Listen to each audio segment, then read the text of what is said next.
Hi, and welcome to week 4 of quantitative reasoning. This week in class, we're going to be finishing up unit 1 with our exam, and we're going to move on to unit 2.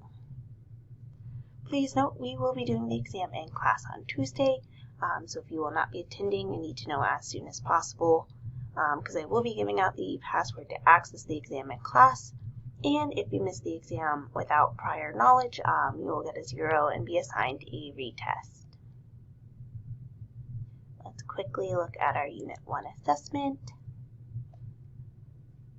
So you're more than welcome to read through this quickly before we meet on Tuesday, but I'll also walk you guys through it in class. You're going to take your exam on D2L and turn in any scrap work here as well.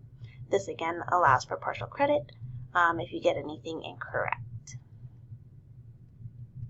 If you need any help with your exam, to prepare for your exam, please reach out. Again, I have student hours, we have an in-person tutoring center, and we also have a virtual tutoring center. You can see there will be no homework on Tuesday night. Thursday, after we do start Unit 2 with 4A and 4B, you will have 2 videos to watch. And again, please just reach out if you have anything you're missing for Unit 1. Let's get that all wrapped up by Friday.